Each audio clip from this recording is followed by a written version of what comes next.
Welcome everyone to the Merit Education Round. Today's round is co-hosted by the Clinician Educator program. So I am Dr. Ella Filjic, and I'm an education scientist in pediatrics and the McMaster Health Education Research, Innovation and Theory, or the Merit Center.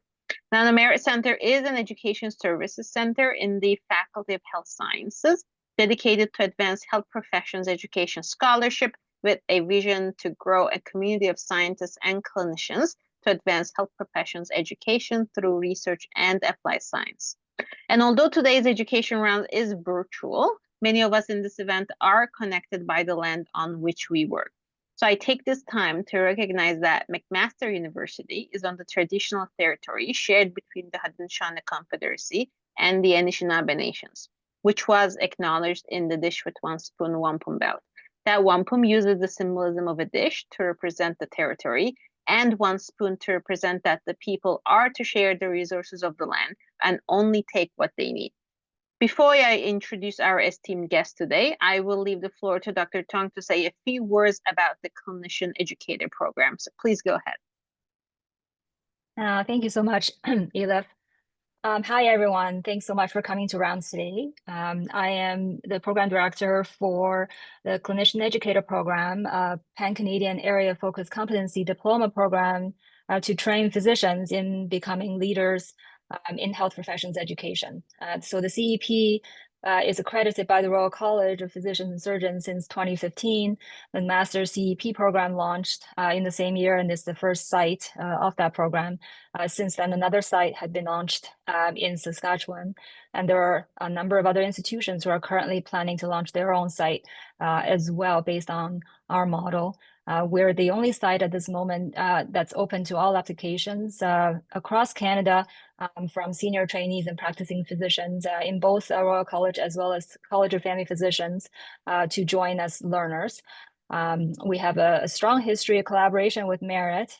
Merit Assistant Dean, Dr. Sherpina, who's here today, is the founder of CEP, who conceptualized and designed the program prior to 2015.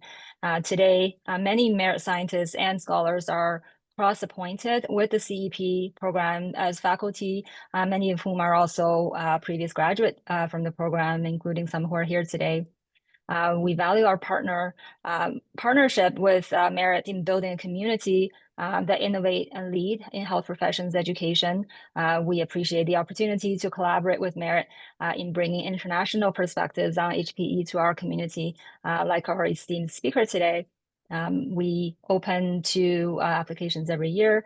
I'm going to post our homepage and application page in the chat, and you can email me anytime if you have any questions about our program. Thank you.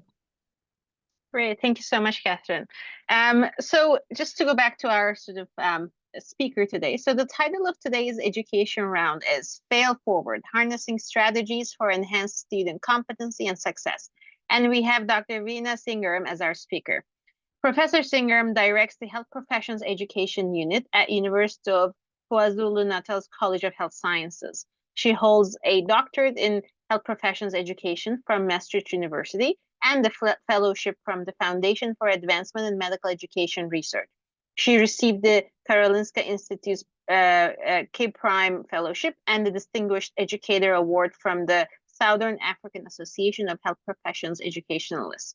With her expertise in mind, the rounds today will focus on exploring the application of the fail fast, fail forward methodology in medical education, highlighting its role in enhancing formative assessment practices while fostering resilience and adaptability in healthcare professionals. During the rounds, feel free to use the chat for comments and questions, as I will ask those during the Q&A period. Also, during the Q&A period, you can ask questions by using the hand raising function. So without further ado, Dr. Singaram, please go ahead. Okay, so a very good evening to you. Thank you so much for that wonderful introduction. I am deeply honored and grateful for the opportunity to share some of my research with you this evening regarding the embracing the concept of fail forward to enhance student competency and success. So special greetings from South Africa, where it's currently just after midnight. So hopefully I shall be awake throughout the presentation. So just a little bit, I'm from the University of KwaZulu-Natal, where I'm based in the College of Health Sciences. We have a variety of different healthcare professionals from MBCHB to our specialist medical and surgical specialities. So we train these different specialities, and we also offer programs in the health sciences related to physio, dental therapy, pharmacy, optometry, OT, audiology, and speech therapy. So I started academia as an anatomist, and perhaps that is what ignited my passion in health professions education, as I tried to address the high failure rate in the anatomy course that we taught to health sciences students at that time.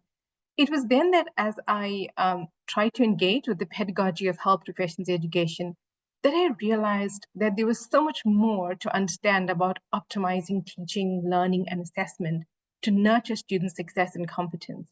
So although I started my academic life as an anatomist, dissecting perhaps the human body, now as a health professions educationist, I enjoy dissecting the human mind, particularly when it's having difficulty to keep going in learning and to ensure success.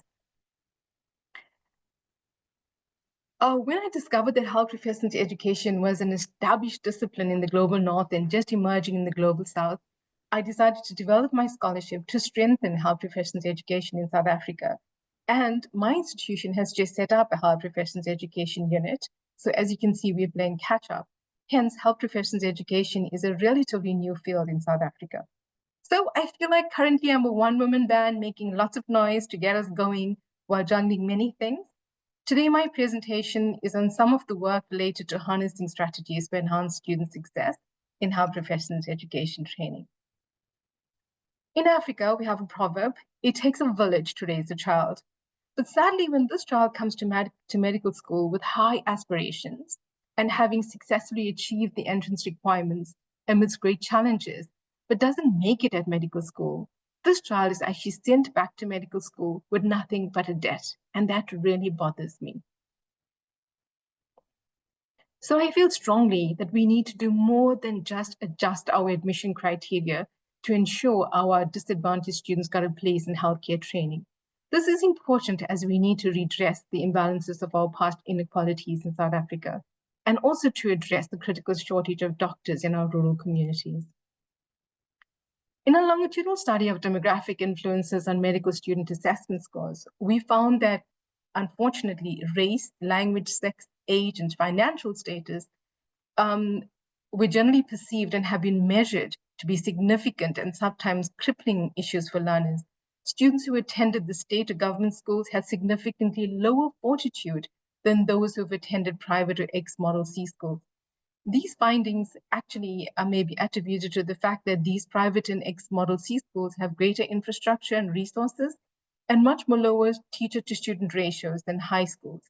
So hence, there's a need for us to create support programs to bridge this gap in higher education, where we find students, particularly from the disadvantaged communities, that are coming in with perhaps not the appropriate skills that are necessary for higher education. So this study contributes to the body of knowledge regarding the association between non-cognitive factors affecting student success. In an increasingly diverse society, like I shared, addressing the structural inequalities in admissions is essential for fostering a healthcare workforce that reflects the population itself. I have collaborated with international colleagues to publish an Association of Medical Education, or the AMI guide, on widening access in medical education. This guide focuses on creating a more equitable medical profession, ensuring that underrepresented and disadvantaged students have access to medical education. We recognize that getting these students into healthcare, however, isn't enough. And so we are working up on follow-up guides that focus on participation and success in medical education. As medical educators, we have the power to make or fail the student. We need to do more, especially on how we can keep going when things get tough. In addition to establishing student support programs, we need to concentrate on creating more collaborative learning environments. This involves removing the stigma associated with failure, much like in the IT industry does in the design process of new technologies, by adopting the fail fast concept, which is inherent in the agile methodology. But I'm going to come back to this a bit later. Well-being and resilience are also important to academic success. And we found that online and digital tools can be an effective and convenient way to help build resilience and improve well-being. I know this slide is very busy. I'm not expecting you to read it. It's just an illustration of the different studies that we've done during the COVID pandemic. And what we found is that when we did a SWOT analysis as well of the clinical training program, there were high levels of anxiety and burnout and isolation among the medical trainees and the healthcare professionals. And this got exacerbated in our resource-constrained, overburdened clinical training environments. So we recognized that there was a need for us to do something more to enhance the resilience and well-being of our trainees and trainers. So this led to an innovative study with one of my doctoral students, where we pioneered a brief online mindfulness intervention to support our healthcare professionals. This approach was successfully established a model for incorporating mental health into our healthcare curriculum, aimed at preparing resilient healthcare professionals.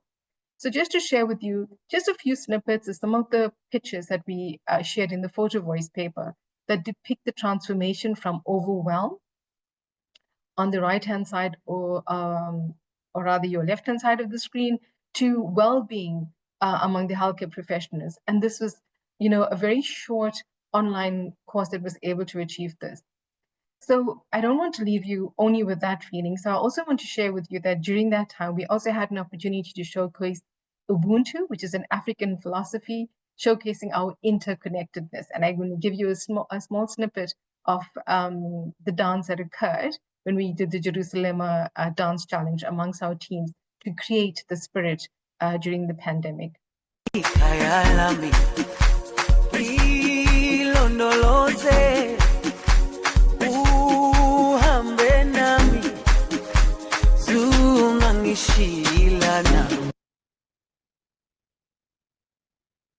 Okay, so I think I'm going to stop there. Just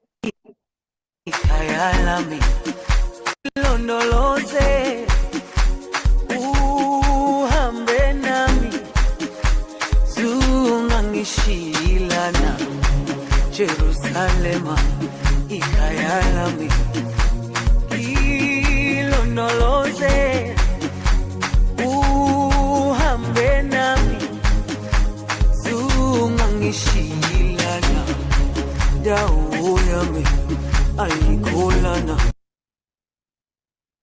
Okay, so I think I'm going to stop there and move on. But I hope you enjoyed that little video. So VUCA is a term used in neuroscience and leadership to describe the complexity and constant changes in a rapidly evolving society. We live in a VUCA world now more than ever. The COVID-19 pandemic has increased the volatility, uncertainty, complexity, and ambiguity in almost every facet of society, including higher education. Also, the disruptions during the pandemic highlighted the need for effective digital tools for educational continuity and to transform and empower stressful clinical training platforms. Further, due to the acceleration of the digitization trends in higher education, there's a need to increase or to explore feedback uptake and delivery by exploiting these opportunities that are offered by the digital environments. And so I wanted to actually during this period, then I focused on a tool that could be used to facilitate constructive feedback by placing the power in the hands of the feedback seeker. That means our students or our learners. So a discussion with my kids late one night sparked the name Initiative, as the formative feedback tool is designed to initiate feedback, to ignite transformation in our busy resource-constrained training environments, and also to create a bit of transformation within ourselves and our students. So in summary or briefly, this app is actually a bidirectional feedback application that is aimed to enhance a growth mindset, to enhance the culture, frequency, and quality of formative feedback. And hence the focus is on formative feedback, which is assessment for learning, and not of learning, which is summative learning. And it's a bidirectional constructive dialogue between the trainer and trainee or peer-to-peer. And I emphasize constructive because the focus is on engaging with supportive feedback that identifies strengths and action plans based on Pendleton's framework of feedback to deal with what can be done better, so that there is a suggested dialogue on what went well and what can be improved and how, so that we create a constructive narrative between trainer and trainee or peer to peer. So it also includes a self-assessment component as well as self-directed learning goals. So the student drives the learning agenda, but it closes the feedback loop by also encouraging the students to have feed-forward action plans. And the aim behind this is to actually facilitate feedback-seeking behavior.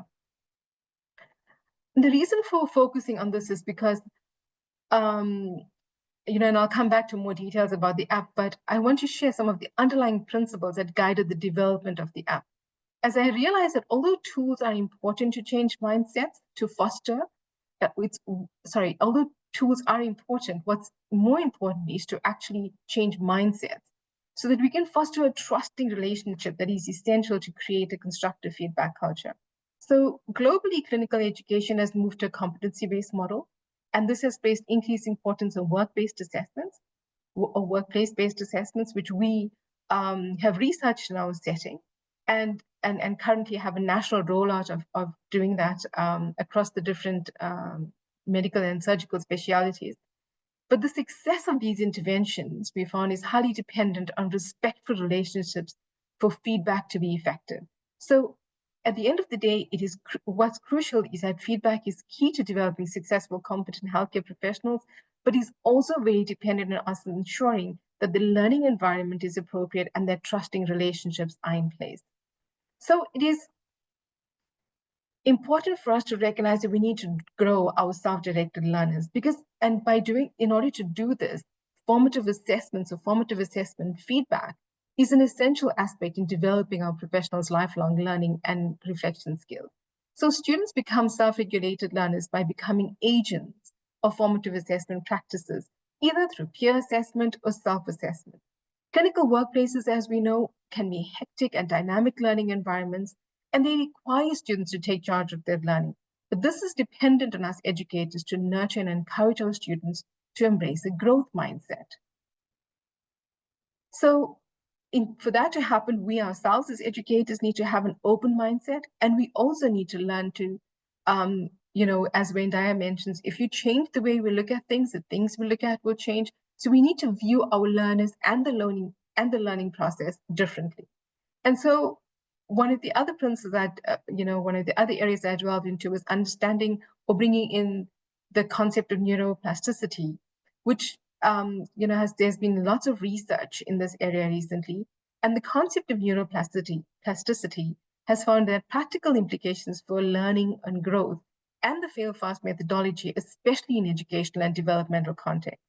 So neuroplasticity supports the idea that individual brains can change in unique ways, which implies that personalized learning approaches can be more effective. Educational systems can leverage this by designing adaptive learning environments that respond to the individual learning pace and style of each student. So in both academic and clinical settings, understanding that the brain can rewire itself helps us in designing better training and developing new skills. Neuroplasticity provides a biological foundation for the growth mindset, which posits that abilities can be developed through motivation, encouragement, and dedication.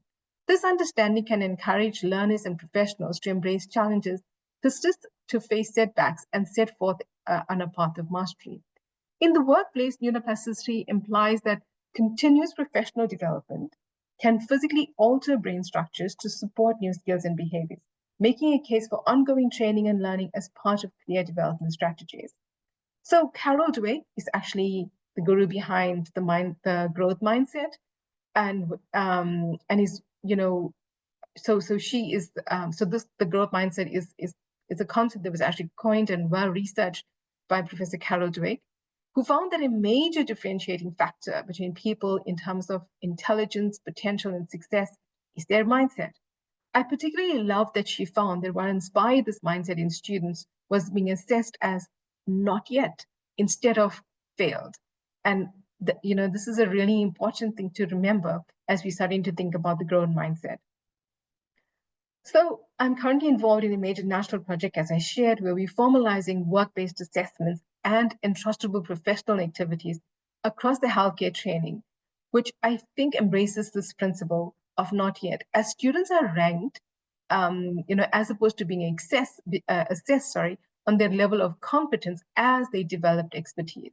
So I'm also busy developing a formative assessment policy in our institution so that we can create more opportunities for learning as opposed to off learning, which is summative in nature. So in other words, providing our students with more opportunities where they get feedback on how they're doing and how how are they developing with regards to a particular competency helps them to foster a growth mindset and encourage a focus on learning rather than just mere performance. So I'll take a moment now, just also wanting to foster a constructive feedback culture is dependent on us building and maintaining trustworthy, respectful, and mutually empowering relationships. So it is important for us to invest in building nurturing relationships with our students. So to get you a bit involved this evening, I perhaps would like to give you an opportunity to perhaps share with us on the chat, what metaphor would you like your students to remember you by? And I'll give you a few moments to do that. So for example, I'm sharing with you, a metaphor that I'd like to be remembered as, and that's a lighthouse. And this is a picture of a lighthouse that I pass when I walk along our Durban coastline, generally in the afternoons. And it's symbolic of being a guiding light to the ships out at sea on their adventurous voyages. So I'm hoping that my students will also see me as a guiding light as I guide them and as they take a plunge into their learning journey. So looking forward to you putting your metaphors of how you'd like to be remembered by your students on the chat. So thank you for those of you that are sharing. So one of the greatest gifts we can give someone is constructive, specific, actionable, and timely feedback in the learning environment.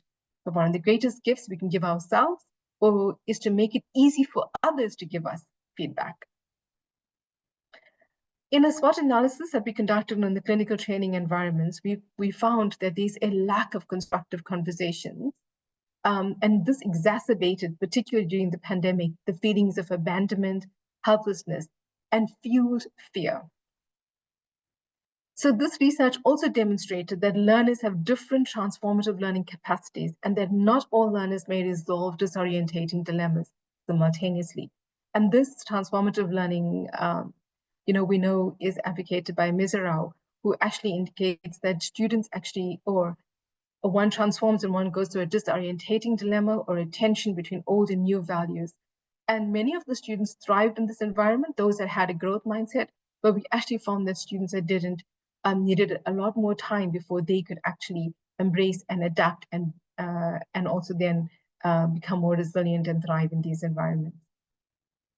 So as educators, we need to promote the ownership of learning as we have the power as healthcare educators and trainers to become a force that shapes and transforms our clinical training environments to enhance the competency of our trainees and to empower them to be self-directed lifelong learners so that they will know what to do when they don't know what to do, like how many of our students experience in the clinical training platforms, for example, during the pandemic. So self-directed learning has greater relevance post-pandemic, especially in the light that many of us now across the world have adopted remote and blended learning strategies. So much of the published literature on feedback, coming back to feedback in health professions education, originates in the global north. We conducted several studies regarding the giving and receiving of feedback in our diverse, multicultural, multilingual, multiracial clinical training platform with both undergrads and postgraduate trainers and trainees. And what we found is that most of the time, feedback is either ignored, neglected, or rejected. And formative feedback, the trainee performance was, formative feedback on trainee performance was poor or rarely done. Feedback was also found to be inadequate, inappropriate, and sadly, also, educators struggled to create the appropriate feedback dialogue. So where many of them, shared that actually as well, that they have difficulty in framing how to give constructive feedback. And trainees claim that they gave adequate feedback, whilst it's not surprising, this has been found in other studies as well. Most trainees felt it disagreed. And there were also concerns about the quality and the variability of the feedback between the teachers and the trainers. And also there's a lack of specific comments. So as we know, saying well done is not actually feedback, because it doesn't actually tell a student anything about what was done well, or what they should continue doing. Neither does it help them to improve areas of perhaps poor performance. We also found that our multilingual, diverse clinical environment, there were lots of tensions that hindered verbal face-to-face feedback. And also, which really was a very concerning factor, was that negative feedback was avoided. And that is that's really worrying, because it means that then errors will continue perhaps without even being corrected. Because we found that particularly academics that were concerned that they may be being viewed as being racial if they have to call out somebody on negative feedback, chose not to do it at all. So unfortunately, that was a huge concern for me when I found this out. Also, there was a lack of time and convenient feedback tools to facilitate frequent feedback, because at the moment, the majority of, if actually all of our feedback was done on paper-based tools or verbally, and there were no digital tools in the clinical training platform. And the other thing we found is that majority of the time, critical feedback was given at the end of a rotation or a clinical block. So there were many, many lost learning opportunities during the block. And so there was a real critical need for us to now create more learning opportunity, more feedback opportunities for it to be more continuous and timely. So there was an agreement also that feedback, in the studies, that feedback was essential to ensuring that clinical competencies were achieved, that it is essential that more standardized, formalized, formative feedback measures be developed and implemented to enhance frequency and quality of feedback in the clinical training platforms. And students will only act if feedback's aligned with their needs. And further, the understanding of feedback has changed from information about a performance directed to the learner performing a task to a dialogue, which enables the learner to act and develop. For this to occur, we as the educators and trainers need to create supportive learning opportunities to enhance feedback seeking and utility. And so, I believe fostering a feedback culture in HPE is training that is credible and constructive, is dependent on a trustworthy, respectful relationship between trainer and trainee. And being aware of the socio-cultural influences of giving and receiving feedback, and of course, how we use our voices and how we demonstrate responsiveness influences the uptake and utility of feedback, which is essential to improve practice and enhance competency and patient safety. So medicine has a potent hierarchy. Our studies have I've shared some of the quotes from some of the studies we've done on the slide. Our learners retreat if the educators constantly dominate. This highlights the need to capacitate our educators to embrace more learner-centered feedback interactions and to become aware of the importance of psychological safety, not only in the workplace, but also in feedback. So learning behaviors that are nurtured through trust, respect, and empathy, and an effort to understand the learner's perspectives, along with the attitude that recognizes mistakes as an inevitable part of the learning process. It is crucial for educators to establish the safe environment that encourages learners to take productive risks within a dialogue rich with feedback. However, despite many studies advocating for aspects of psychological safety, such as trust, relationship building, and educational lines, which are crucial for effective clinical and effective clinical trainers, since clinical educators hold a high degree of structural power over our learners, it is important for us as educators to become more conscious of how this impedes feedback-seeking behavior and a constructive feedback culture. So I'm going to take you a little bit now into the current research in neuroscience, focusing on the neurophysiology of emotion and behavior, which I actually bring back to how it significantly influences how feedback is received and processed in the training environments. So we are actively training our educators at the moment in several faculty development programs to foster a more constructive feedback culture. And so a colleague of mine recently introduced an analogy comparing the survival brain, to we have a survival brain, and we have what's referred to as, well, the survival brain or the limbic led system, and we have an executive brain, and so which is led by our prefrontal cortex. And so basically she's introduced this analogy of comparing the survival brain to a dragon and the executive brain to the brain master. So which means we need to become the dragon master. Survival brain to a dragon and the executive brain to a dragon master. So throughout the day, what we need to become aware of is that our behavior oscillates between these two states, driven by our adrenaline levels. So when the survival brain, that's the dragon, dominates our responses, are quick, automatic, and often motivated by fear or anxiety. Conversely, when the executive brain, the dragon master, is in control, our actions are more deliberate, rational, and empathetic, facilitating long-term planning. By understanding and managing these two modes, we can better align our behavior with our higher values, being compassionate, kind, and empathetic when giving and receiving feedback.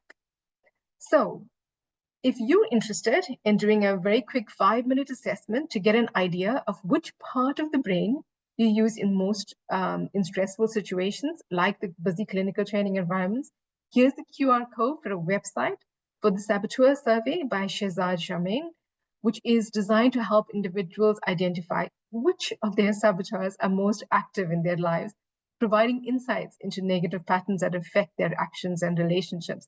And here, the relationships not just refer to relationships between us and our students, but actually it gives us good insight into relationships with our children and also our partners. So it's actually very, very insightful. The aim is to increase one's positive intelligence by strengthening the sage, or the executive part of the brain, which can foster more positive feelings and productive interaction. But I'm not going to go very much more into this, except to say that we've been having lots of fun using this survey to help people to recognize when they are, in which mode they are in, and how to become, more in charge of take more in charge of the dragon brains, if you want to say, or the stances, and to become more, calmer and using the executive mindsets. So hope you have some fun with that. So I use these reminders, the sabotage sector, to increase our awareness that seeking and receiving feedback is an emotional process and is influenced by our behaviors in the clinical environment. So here are some quotes from the slides, which illustrate the negative impact of unsupportive or hostile environments on our students' confidence, learning, and emotional well-being. And these are from the different studies that I was involved in our clinical training environments regarding how to improve its effectiveness. So each quote highlights different aspects of how the lack of support, empathy, and respectful treatment can lead to fear, vulnerability, and emotional distress that hinders learning. And these experiences contribute to an atmosphere where individuals feel devalued and unprotected, which can severely affect their performance and psychological health. So a lack of confidence in performance results in fear, vulnerability, unworthiness, embarrassment, and loss of faith, making it a lot more difficult for our students to then seek feedback about how they are, about what they are doing wrong and how to change that. So, how do we foster a more positive feedback culture? One of the things that we need to do is to create learning environments where risks are encouraged and supported, to encourage students to view feedback about their performance and learning goals with a growth mindset. Which brings me to fail fast, fail forward. And, I mentioned it earlier, but this is a philosophy that's often embraced in innovation and entrepreneurship. It suggests that quick failures can be beneficial as they lead to learning experiences that drive future success. By failing fast, individuals and companies can identify what doesn't work early on. And so they can adjust their strategies or ideas accordingly and move forward with improved approaches. This mindset values iterative progress and continuous improvement, and encourages risk-taking, which is an essential part of achieving greater innovation and effectiveness. So it's about leveraging failure as stepping stone towards learning goals. So this fail fast approach does not suggest a lack of dedication to their learning agenda. I want to emphasize that, or plans, but rather it demonstrates a readiness to swiftly learn from the outcomes and adapt to improve competencies. Hence, this approach or method does not undermine the importance of a carefully considered plan, but instead promotes ongoing personal and professional development, in the academic settings. So I believe that by adapting this principle into higher education and into our clinical training environments, we will have the opportunity to transform into a force that reshapes health education. So if we can give, if we cannot do this to improve on developing new innovative technological tools, etc., why can we not use this with our students? By training our students to handle failure effectively and instilling a progressive mindset, focus on getting continual feedback, we can better achieve goals and competencies and ultimately enhance patient care. Further, the fail fast, fail forward philosophy, when underpinned by neuroplasticity, which we chatted about earlier, can remove the fear of failure or making mistakes and rather shows that failure can lead to the creation of new neuronal pathways that increase lifelong learning skills, efficacy, and problem-solving capabilities on both individuals and in teams. So these principles are greatly valued by Pixar and Disney as they depend on this to unleash their creativity and innovation. So, as the president of Pixar and Disney Animation states, mistakes aren't a necessary evil. They aren't evil at all. They're actually inevitable consequences of doing something new, and as such should be valuable, as without them, we won't have originality. And so I share with you now that as an example, the difference between Toy Story 1 and 2 and how they embraced this mindset. Hey, Buzz! You're flying!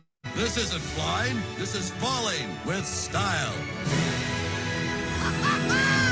To infinity and beyond! To infinity and beyond!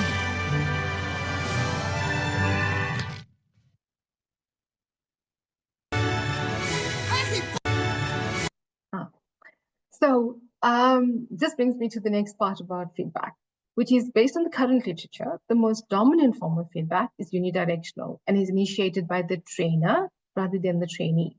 But constructive feedback is a two-way conversation. A change or a shift in the feedback landscape from trainer to trainee is recommended to create optimal feedback culture that facilitates feedback-seeking behavior and uptake in a constructive space that once again fosters a growth mindset.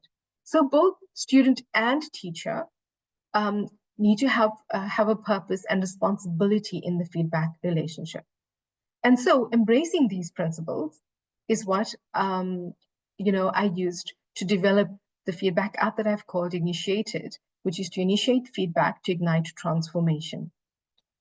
And now in the last few minutes, I'll just quickly give you an idea of what the app is about. And so basically it was done with the participatory action framework where I collaborated with both trainer and trainees at all the different iterations using the agile methodology. And basically the app has 3 essential steps.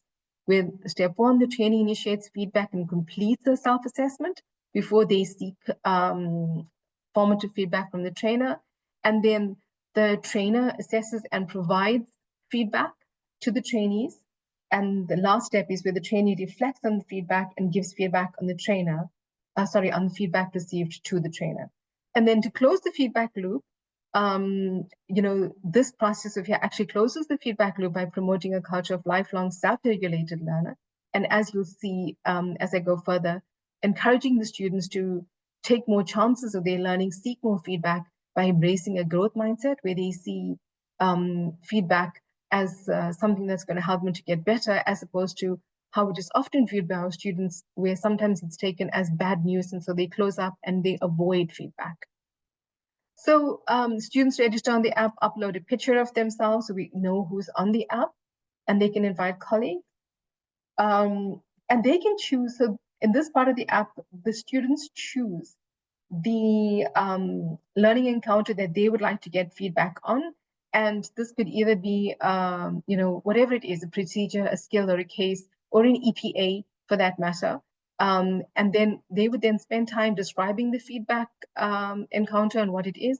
And they can upload up to 4 pictures that's linked to this training encounter. And they can seek feedback from either a peer or a clinical supervisor. And at the moment, I'm thrilled at the fact that students are enjoying peer-to-peer feedback. And that really is encouraging that it's being used more as a peer-to-peer feedback app. So as I shared with you, the students complete first a self-assessment, and then the self-assessment, after they've completed the self-assessment, it links to 3 basic questions, which is based on Pendleton's constructive learning theory. And that is the 3 basic questions. What did you do well in? What are the challenges you experienced? And what are your suggested plans for improvement? I've also built into the app the competencies. And I know that you are familiar with the CANMEDs, but in South Africa, we've actually modified this to be the AFRIMEDs because we've included 2 new competencies, and that's humaneness in the center and cultural awareness. And this is something that we're looking into adopting across all our different training programs. So what in the app, you have an opportunity to actually then indicate how, with regards to each learning encounter, it contributed to the development of these competencies. And you can actually then rate yourself on it. And there's the different rating systems for it. So, you know, whatever the skill might be, communicator or health advocate or humaneness or leader, you can rate yourself on it. And then I've done a color coding thing to give you an idea of, in terms of your development of where you are. And then after you've completed your self-assessment and you submit this to either a peer or a clinical supervisor, they then receive a notification via email to say that, you know, this person is requesting feedback. Please go into the app and give them feedback. And then the evaluator will be able to read the self-assessment. And then they also then respond with regards to this learning encounter that the student is described and wanting feedback on the 3 questions as well. What they've done well in, what they can improve on, and what is the suggested plan for improvement. So a lot of the feedback about the feedback app that I've gotten is that academics were very grateful for the opportunity to get a narrative to use, as opposed to coming up with how they should frame constructive feedback. And then lastly, there's a reflection around what you learn from the feedback and what would you do based on it. And if you need further clarity, then there's an opportunity to set up an appointment. So the app comes obviously in 2 different versions, one for the trainer and the trainee. And just lastly, some reflections about students that are using the app. They find that it is actually, so generally if this is a nice comment from a student who's actually reserved and find it easier to actually seek, has difficulty in seeking verbal feedback. And so they prefer to actually use the app and get feedback because it's online and it's easy to use and doesn't involve direct contact. The good thing is that students find it to be simple and comfortable and efficient, and we don't actually do a lot of training for them to get it. The training is more on creating the appropriate mindset with all of the different underlying philosophies that I shared with you today.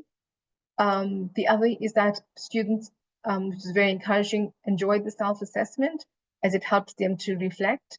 And you can actually read some of the other comments here. I loved this one where it was actually quite refreshing to have a student say, I love feedback, and that they consider it to be like a learning ladder. They also we're grateful to get feedback about the development of their competencies linked to their learning encounters. And actually, this is awesome to know that it helps them to reflect on where they're going so that they can help themselves. And as mentioned, the students also enjoy the peer feedback. And and this is a quite interesting comment. I like peer-to-peer because we don't really know how chilled the trainer is. And I like this actually because it wasn't for marks.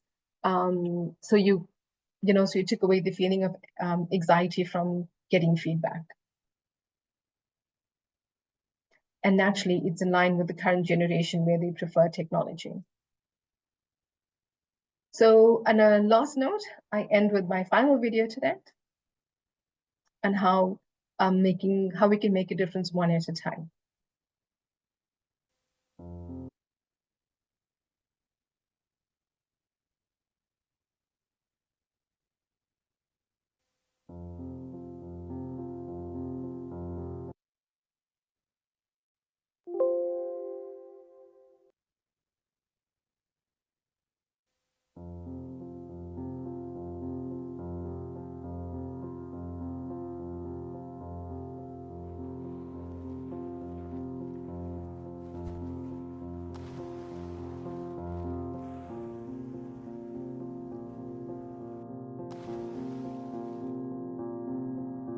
Excuse me, young man. What is it that you were doing? Throwing starfish into the ocean. I must ask, why are you throwing starfish into the ocean? The sun is up and the tide is going down. If I don't throw them in, they'll die. But young man, do you not realize there are miles and miles of beach and starfish along each mile? You can't possibly make a difference.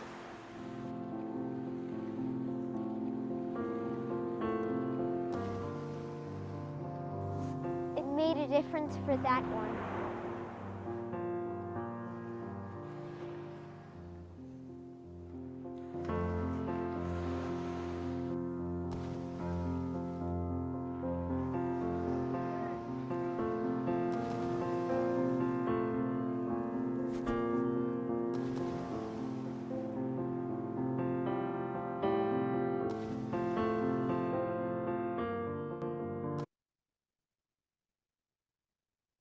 And that's it. Thank you very much for your attention. So I really do believe constructive feedback is a superpower. I hope you've been encouraged to ignite yours as I delve more and more into this research area. Thank you very much. Great, thank you so much, Veena. I think we really learned a lot from from your presentation, and I love the videos. Certainly, they really summarized summarized the things that you've discussed quite well. Does anyone have any questions or comments for Veena? Catherine, please go ahead. Thanks so much, Veena. That was amazing. I'm just curious. I have a lot of questions, but I think mostly from a faculty development point of view, I'm wondering how were you able to train your faculty members in getting onto this platform? What sort of feedback you're getting with regards to adopting that or onboarding your faculty into that system? So, you know, what I did was that I had a slide, but there wasn't any time where I have the serenity prayer, you know, dear God, give me the strength to change the things I can't change that one. So with the app, the power is in the student's hands.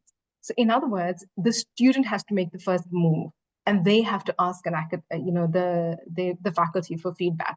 So basically, what he does do then is that they would, if you are with them in the training platform, they would say to you after they fill it in, and they will say, I want to get feedback from you. They can actually then send you a request on the app to say, hi, I'd love to get feedback from you. Please download the app. But what I did was that on the onboarding, when I was doing in each of the different disciplines, we onboarded the majority of the faculty and the students onto the app. But I didn't do what I would normally do, you know, like a couple of years ago, get everybody's email addresses and put them on the app. I deliberately wanted people to do it themselves because it was the first step to say, I'm willing to give feedback and I'm willing to accept feedback. So it's not easy. I am not there yet in terms of where I'd want to be with this and that's the reason why I spent a lot of the presentation focusing on the faculty development that I'm using to develop the mindset. So yes, Catherine, it is a challenge. But you know, the important thing is that it is possible with those that want to. And what I'm hoping is that, you know, we'll create this wave where people will begin to see it then as being, this is exciting, let me get onto it. And we'll, so I'm trying to do that. But I should also have made it clear that, I mean, this is not replacing feedback, right? This is an alternate to the feedback tools that we have in the training environment. So yeah, and so a lot of what I shared today are some of the things that I also share when I'm doing the training in terms of the neurophysiology of how our behavior impacts the way that our students see us, etc., and the importance of the growth mindset. And the fail fast, fail forward methodology. So encouraging more formative feedback. Thank you. Appreciate the question. Thank you. Great, thank you. Anyone else have any questions that they'd like to ask or just comment simply? Ellery, please go ahead. Hi, Dr. Singaram. Thanks so much for your talk. Can I just request a clarification? So the app that you described and the interface, this is used more from a formative feedback perspective. Is that what I understood from the beginning? Because I just the reason I ask is because it's interesting to see some of the comments that you put at the end in terms of, I think it's like a great step in encouraging that like feedback culture. At least here locally, we'll use these EPAs or kind of similar interfaces, but it has a very big impact ultimately in terms of how residents and fellows might move forward in their training and ultimately achieve certain qualifications. And so there's a lot of, I think, value in your app and encouraging those like positive dialogues. I'm just trying to think of what gets lost when we go from formative to more summative, and then all of a sudden it feels like, not that there's more stake at it, but motivations end up being a little bit different. And so I don't think that's a question. I think it's just a comment. But all that to say, I think it's like really nice that you've been able to integrate this into your setting. The other comment that I wanted to say was I spent like 10 minutes thinking about a metaphor after, because I realized I couldn't think of one, and ended up having to kind of Google search on the side and came up with rain on a sunny day. And I think what I'm trying to get at is like learning how to give feedback, which here is like rain, though that almost seems overly negative, but also being the person that doesn't take away from kind of some of the positiveness around that. Though that's very difficult. And I think I think us as a group here, I think when you go into something like an HSCD masters, or, you know, are involved in like merit and that kind of stuff, I think there's almost a self-selection for people that are very invested and interested in helping other people out, and like being positive contributors to their journey. And sometimes it can be discouraging when you know it's not like that everywhere. And so anyways, I feel like I'm starting to ramble now, but I just want to say thank you. And those are my thoughts. And I'm just like curious if you have any thoughts on taking this and going from formative to summative, and how we can take some of those positive things and not lose that when we go to summative. So yeah. Thanks very much, Arya. I appreciate you sharing. So this is one of the things that I'm absolutely adamant about. And we're also, implementing EPAs. And yes, of course, EPAs, and the WBAs are going to be like how Case van der Vleuten explains programmatic assessment, the many dots that, that ultimately gives you the clear picture of whether how we move our students to the different adjustment decisions. And so therefore that continuous assessment is also summative, because those little dots all mean something. But I'm really pushing the agenda that we need formative assessment in our platforms, and in our programs. And I do not want it to count for anything, not even that little dots, because I think in the beginning, it is so critical to create the culture first, the respect and the trust, before you get to a point of judgment. And so I would really love for us to embrace the non-judgmental feedback and to, create, and I know, I mean, a lot of the times I'm sharing maybe like fluffy, simple stuff, but I really do believe that this is what is important. And so therefore I am actually driving the agenda that you must stick as formative, which is not to account, not for marks, but just for learning. And that is why I shared because I made such a big deal about it, I was then told, okay, go and develop the policy for the institution now. So I'm busy trying to do that, but it's not easy, because you're very right. By default, they are like, no, it must count for something. Can we use it for a decision? And so, yeah. So at the moment, I'm really trying to keep it as a formative feedback. And there's also actually, even in the literature, and even just as close as the weekend when we were doing the Train the Trainer for our national WBA training thing, there's a lot of confusion between continuous assessment and formative feedback as well. And I think that also needs to be differentiated. Because, continuous assessment is still part of summative assessment, in my opinion. And formative should just stick as formative. Thank you. I appreciate that. I by the way, love your metaphor. I think that's really interesting. And in Durban at the moment, where we're experiencing like 32 and 33 degrees, I could really do with rain in the heat. Thank you. Great, thank you, Hilary. Any other comments or questions? We do have a couple minutes left.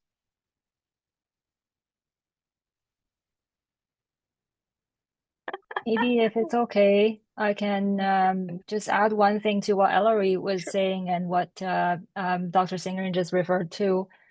In our recent internal round called Hot Topics at Clinician Educator Program, we reviewed an article that highlighted some of these issues related to, what's supposed to be an assessment system where we're supposed to be able to see progressive improvement in the skill sets of the learners in the way of EPAs. But what ends up happening, this came up in the discussion, is that the not yet idea doesn't seem to be reflected in the collection of the assessment data. Oftentimes, the EPAs are not filled out when the learners are in their progression or growing or learning formative phase of their training, and only triggered and documented when they're already at the level of competence. So you see not a whole lot of documents, and then suddenly they're a 5 out of 5 for their competency. So where can we capture that progress is an issue. Wow, that's so interesting, because we're actually like in kindergarten compared to where you are now. We're just creating our EPAs and developing our WBA. So obviously following in the first steps of where you are, but I appreciate you sharing that with us, because that is something which we do need to take into account, because everybody is just at the moment thinking, oh, this is so wonderful, everyone's going to track their progress, and we're going to go from 1 to 2 to 3, and yay, they 5, and then progress, etc. But Catherine, like you said, whether or not that's going to occur in the platforms is something that, we need to be aware of. And I think that we are actually implementing the EPAs and WBAs more in our postgraduate medical education. So we haven't yet, there are thoughts about bringing it into undergrad, but we're not there yet. But yeah, so at the moment, so what I'm thinking is that in my mind, when we create this formative feedback culture, then perhaps that will also then be much more better sort of like ingrained in how we do things in the training platforms, and perhaps then people will be encouraged to document their growth, because they will then see their growth as being something that they would look forward to, and being, as opposed to just being at level 5, but rather to be able to map that would be something that they would take pride in, both from the trainer and the trainee's perspective. But yeah, thanks for sharing that. Okay, thank you so much. I think we're almost at 6 p.m. So we will end it there. Thank you so much again, Veena, for a great presentation. Really just enjoyed everything that you've said and learned a lot. And thank you for all the great discussion as well, everyone. So I wish all of you a great evening, and hopefully see you later. Great. Bye-bye. Thank you very much.